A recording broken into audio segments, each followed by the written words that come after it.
मला माझ्या घरात हक्कानं वावरायचा अधिकारही या पोरीनं काढून घेतलाय. पण लवकरात लवकर हा हक्क मी परत मिळवल्याशिवाय राहणार नाही. हे माझं घर आहे. माझा जीव आहे माझ्या घरावर.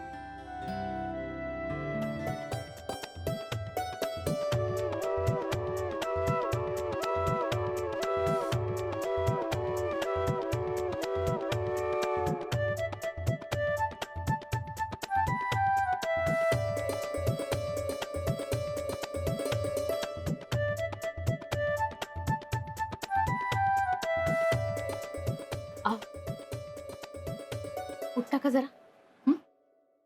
थोडं खाऊन घ्या.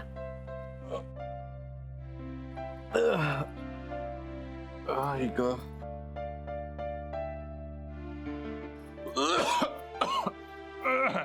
जरा मागे सरकून बसा बरं.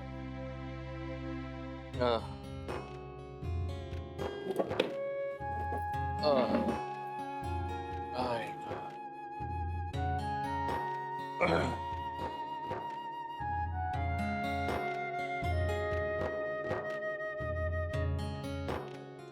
हे घ्या, खा.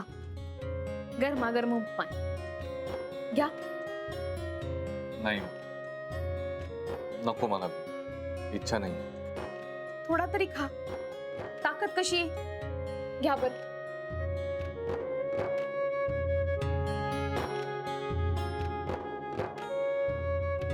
तुम्हाला असा मऊ उपमा आवडतो ना? अगदी असाच उपमा अथर्वला पण आवडतो. आवडीनं खातो.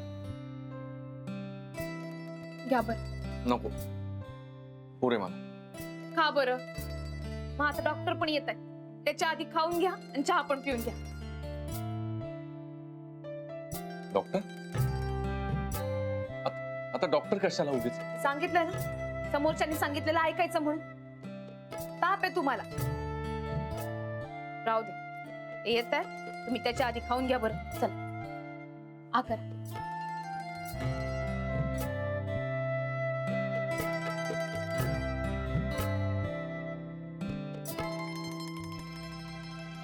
ते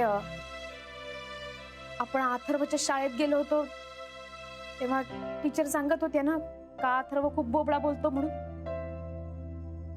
आता त्याच्यासाठी क्लास लावलाय, स्पीच थेरपीचा.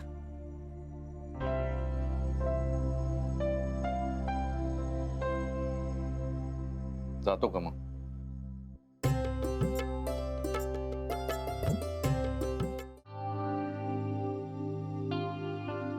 काय सुभेदार, एकदम तब्येतीला काय झालं? हा, हो, ते दिल्लीला गेलो होतो तर बहुधा थंडी बाधली जरा. सकाळपासून काय खाल्लंय का? आत्ताच उपमान चहा घेतलाय.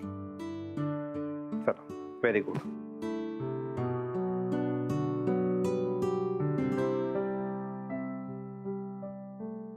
हा, खोका बघू जरा. हा, टेम्परेचर तसं कमी आहे, पण सर्दी खोकल्यामुळे जरा अशक्तपणा आलाय. मी तुम्हाला एक औषध देतो, ते आधी घ्या आणि संध्याकाळी डोस घ्या. बर. आणि हो, शक्यतो गरम पाणी प्यायला द्या. डॉक्टर, गोळ्या मलाही सांगून ठेवा, म्हणजे माझ्या जवळच ठेवतो मी. हो, पण एक लक्षात ठेवा, जर का ताप वाढला ना तर कपाळावर थंड पाण्याच्या पट्ट्या ठेवा. काय आहे, सगळीकडे सध्या व्हायरल इन्फेक्शन आहे ना, म्हणून काळजी घेतलेली बरी. बरं, मी अजून एक तुम्हाला सिरप लिहून देतो खोकल्यासाठी.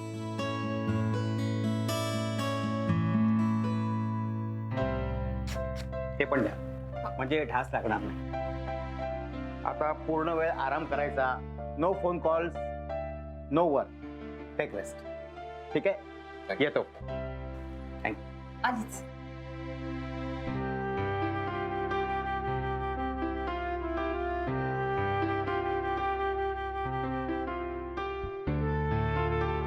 Thank you doctor. आता थँक्यू कसलं? अथर्वला काही झालं तर नेहमी येतेस ना तू माझ्याकडे. हो. बाय द वे, अथर्व कुठे आहे? शाळेत गेलाय ना.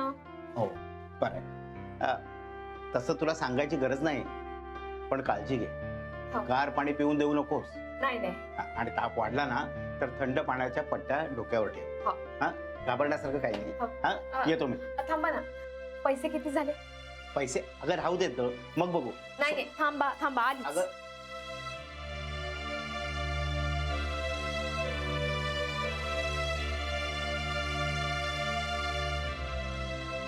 तुम्ही नेहमी हे असंच करता. अगं काय पळून जातात का पैसे? हे घ्या. फक्त एवढेच. तू ना पैशाला अगदी चोख आहे. हा, चल येतो. थँक्यू.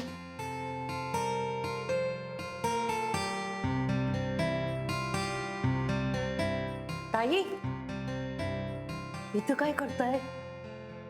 गा असं काय विचारून राहिली बकुळा मावशी? माझंच तर घर आहे ना. तसं नाही, पण एकदम घरात बघितलं म्हणून विचारलं मी. अगं यांची तब्येत जरा बिघडली होती म्हणून आले होते. अरे देवा, तिने टीव्ही कुठे आहे? हे कुठे आहे? बकुळा मावशी, तुला तर माहितीच आहे ना सगळं. बरं ते जाऊ दे. ऐक ना, आधी समोरचं काम करण्यापेक्षा इथलं काम करून घे ना. जरा लादी पुसून घे. आणि आतमध्ये जाशील तर यांना त्रास देऊ नको. झोपले असतील ते, कळलं ना? तुम्ही काय बी काळजी करू नका, मी समजा करते. राधिका, अगं ती करेलच, मी पण आहे ना इथे समोरच. नानीजी, यांना अशा अवस्थेत सोडणं मला तरी बरं नाही वाटून राहिलं. मी फोन करते ना त्यांना. अगं पण तू कामाला चाललीस ना, फिरायला चाललीस का? हो ताई, महत्वाचं काम असेल तर जाऊन या, मी हाय इथं, काळजी नका करू तुम्ही. हो ना. बकुळा मावशी, माझं एक काम कर ना. काळजी. हं? हे घे, ही औषध आहेत याच्यात लिहिलेली, तेवढी आण. हा, हे पैसे ठेव तुझ्याजवळ. तुम्ही काय ऐकणाऱ्यातले आहेत वय? जाते मी, करते. नानीजी, औषध घेऊन येते मी. अगं तुला जायचंय ना, पण डबे पण पाठवायचेत ना, तयारी नको का करायला? चल लवकर. हो नानीजी, मी येतेच. यांना जरा मऊ खिचडी करून देते, मग लागलीच येते. हा, हो, तू खिचडी कर, मी कुकर वगैरे लावते. भाजी झाली आहे चिरून, माझी तयारी करायला लागते. लवकर ये. आणि हो, आठवणीने त्यांना फोन कर आणि कळव. हो.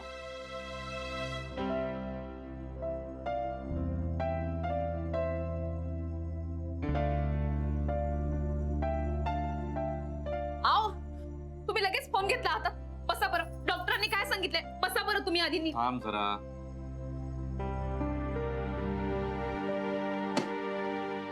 मगाशी डॉक्टर येऊन गेले, त्यांची फीज आणि औषधाचे किती झालेत बघ. नको राहू द्या. तुमची राधिका ही असली हिशोबी नाहीये. तरी राहू दे. नको राहू दे, तुमच्याकडेच. तुम्ही विसरून राहिला, पण अजूनही आपण नवरा बायको आहोत. आणि हे सगळं मी माझ्या समाधानासाठी करून राहिले. आपली आई म्हणतात ना, नवरा बायकोच्या नात्यात काही कमी होत नाही. आनंद भाऊजींचा फोन आहे. हो, व्हिडिओ कॉल काहीतरी महत्वाचं असेल. थांब बघू दे. पण थांबा, बसा तुम्ही. तुम्ही उचला, मी हातात धरते फोन. हा आनंद. अरे मी काय करतोय? रघु वेड